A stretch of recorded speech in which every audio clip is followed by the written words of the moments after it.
Hello guys, हम लोग physics में यूज होने वाले कैलकुलस चैप्टर को देख रहे थे। कैलकुलस में हम लोग डिफरेंशिएशन को देख चुके हैं। आज हम लोग इंटीग्रेशन के बारे में देखेंगे। इंटीग्रेशन क्या है, सबसे पहले ये देखेंगे। It is reverse process of differentiation. ये डिफरेंशिएशन का ठीक उल्टा होता है। ये डिफरेंशिएशन का ठीक उल्टा होता है। It is reverse process of differentiation और the process of finding a function from its derivative is called integration. It is reverse process of differentiation or the process of finding a function from its derivative is called integration. जैसे दिया हुआ है यहाँ पर d equal to function f x और dx। Differentiation को ऐसे लिखते थे। इंटीग्रेशन में हम लोग क्या करेंगे कि इसको ठीक ऐसे लिखेंगे, x लिखेंगे। अभी आगे हम लोग देखते हैं, यदि साइन x का डिफरेंशिएशन हम लोग देखते हैं। साइन x का डिफरेंशिएशन क्या होता है? cos x। साइन x का डिफरेंशिएशन cos x। तो cos x का इंटीग्रेशन करेंगे तो ये साइन x होगा। ये एक दूसरे का उल्टा होता है। जैसे याद देखिए, a integration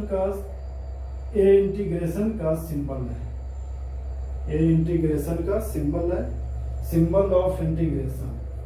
cos x dx equal to cos x का क्या होता है? sin x प्लस c होता है। c यहाँ पर क्या है? कांस्टेंट है। c क्यों लगाते हैं इसके बारे में हम लोग आगे देखेंगे। अब हम लोग कुछ फॉर्मूला को देखेंगे। इस साइड में डिफरेंशिएशन का फॉर्मूला है और इस साइड में इंटीग्रेशन का फॉर्मूला है।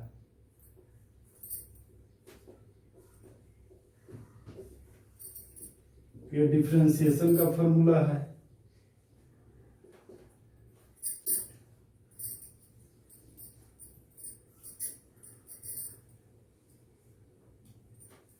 इंटीग्रेशन। ये देखिए sine x dx। Sine x का डिफरेंशिएशन cos x होता है, तो इंटीग्रेशन में ठीक उल्टा हो जाएगा। cos x का integration sin x plus c क्यों लगाते हैं आगे हम लोग सीखेंगे। c लास्ट में क्यों ऐड किया जाता है। और आगे देखते हैं, cos x का माइनस sin x होता है, तो sin x का minus cos x plus c होगा। tan x का डिफरेंशिएशन sec स्क्वायर x होता है, तो sec स्क्वायर x का tan x प्लस c होगा। ये हो गया यहां तक। cot x dx का differentiation minus cosec square x होता है, तो cosec स्क्वायर x का डिफरेंशिएशन माइनस cot x होगा। उसी तरह से sec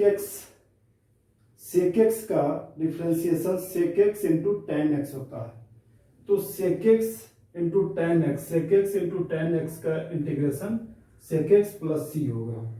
log का देखते हैं, log x dx का 1/x होता है, 1/x, तो 1/dx का इंटीग्रेशन log e पर पावर x प्लस c होगा। और हम लोग ex का देखते हैं, नीचे जगह नहीं है, एक बार इसको लिखते हैं ऊपर में, इसको मिटाकर।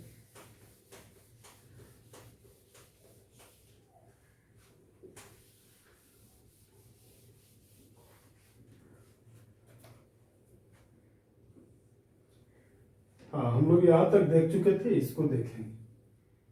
डी ई पर पावर x dx, इसका डिफरेंशिएशन क्या होता था? e पर पावर x ही रहता था, तो इसका इंटीग्रेशन यहां हम लोग देखेंगे। इसको यहां तक मिटा देते हैं। इंटीग्रेशन ई पर पावर एक्स dx का क्या होगा, तो ई पर पावर एक्स प्लस सी हो जाएगा। और इसका हम लोग देखेंगे,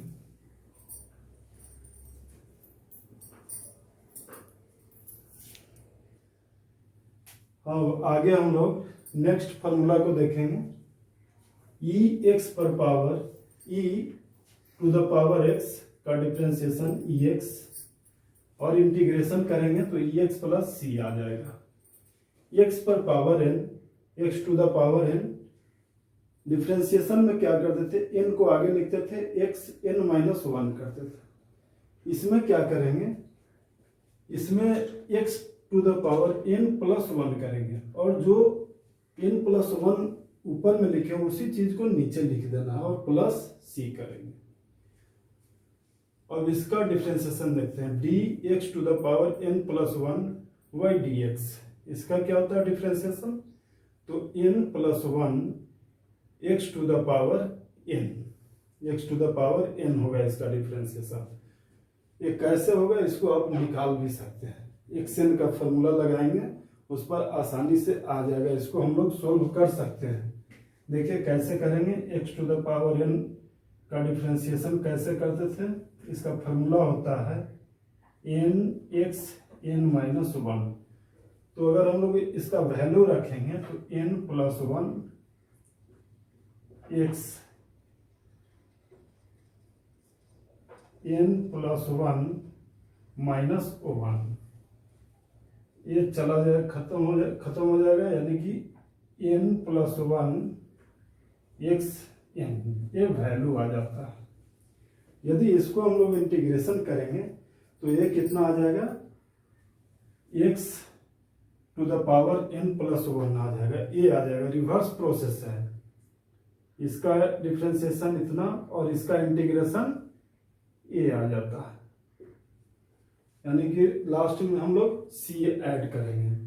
अब यदि वन का डिफ्रेंसिएशन इंटीग्रेशन करते हैं, कांस्टेंट टर्म का यहाँ पर अगर डिफ्रेंसिएशन करते थे तो जीरो आता था, लेकिन यहाँ कांस्टेंट टर्म का इंटीग्रेशन करेंगे तो वन का इंटीग्रेशन क्या होगा, तो एक्स टू द पावर मान लिया zero, x to the power zero का वैल्यू वन होता है डी एक्स, तो एक्स पर power zero plus one formula पर ऐड करेंगे, ये फॉर्मूला को यूज करेंगे,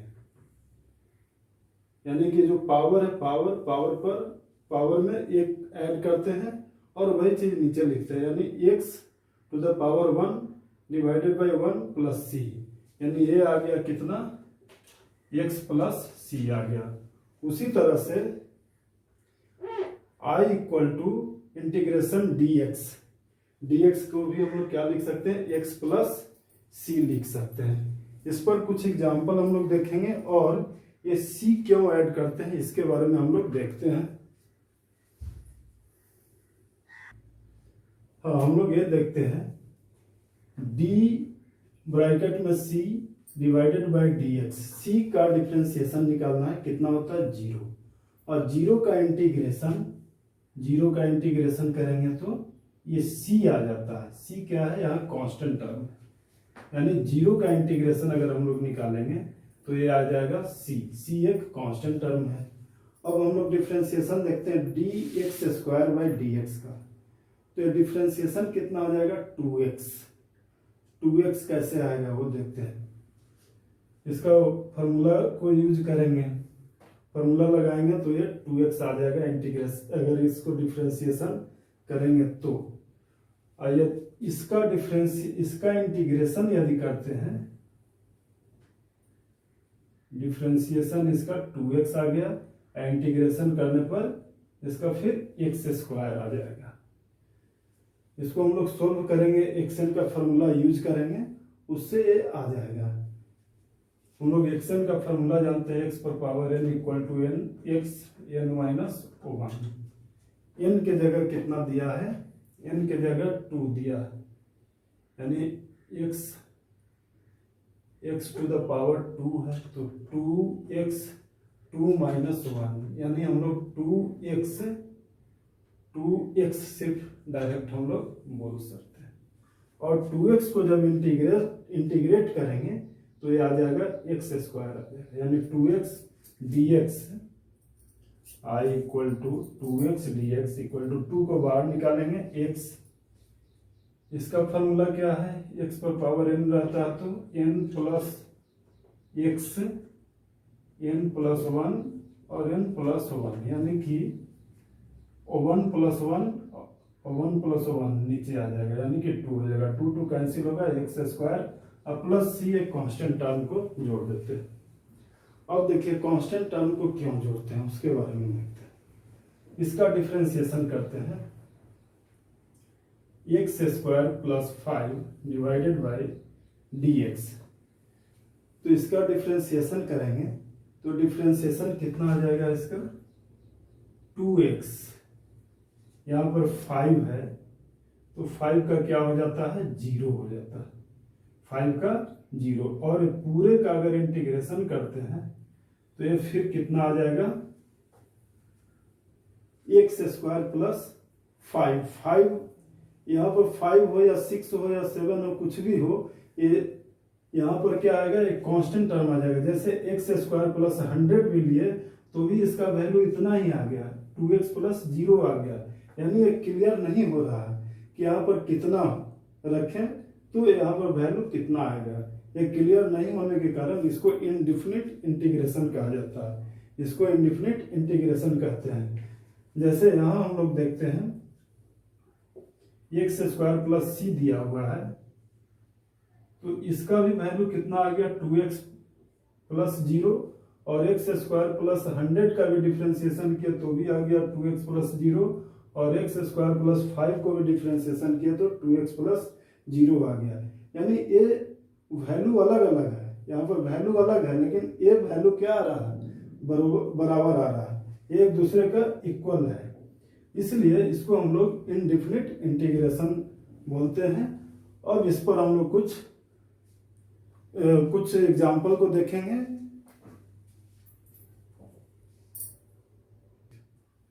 हाँ, अब इसका इंटीग्रेशन हम लोग करेंगे। आई इक्वल टू दिया हुआ है इंटीग्रेशन एक्स पर power q plus under root x plus 1 by x square plus c d x. कैसे इसको इंटीग्रेशन करेंगे, अलग अलग इसको कर देते हैं। आई इक्वल टू हम लोग क्या करते हैं integration x Q D x plus इसका क्या करेंगे अंडर रूट को हटाएंगे, यानी ए क्या हो जाएगा x to the power 1/2 dx plus integration x to the power -2 dx plus 5 dx।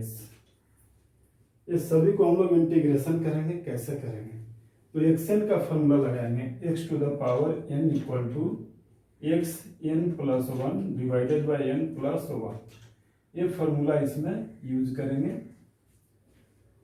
चलिए आई इक्वल टू बोलेंगे x 3 plus 1 divided by 3 plus 1 4 हो जाएगा। इसमें देखेंगे x 1/2 plus 1 divided by 1/2 plus 1 plus फिर x -2 plus 1 divided by -2 plus 1 और plus 5x plus c हो जाएगा। c एक कांस्टेंट टर्म आ जाएगा क्योंकि ये इनडिफिनिट इंटीग्रेशन है जो पिछले क्वेश्चन में हम लोग देख चुके हैं। आगे देखते हैं इसको क्या करेंगे, x to the power 4/4 plus इसको सोल्व करेंगे 2x एक्स पर power 3/2 divided by 3/2 plus minus minus हो जाएगा minus x to the power -1, x to the power -1 यानी इसको डायरेक्ट हम लोग लिख सकते हैं 1/x plus 5x plus c, ये इसका सॉल्यूशन हो गया। आज हम लोग यहाँ तक इस लेक्चर में देखते हैं और अगले लेक्चर में हम लोग फिर और भी क्वेश्चन को देखेंगे।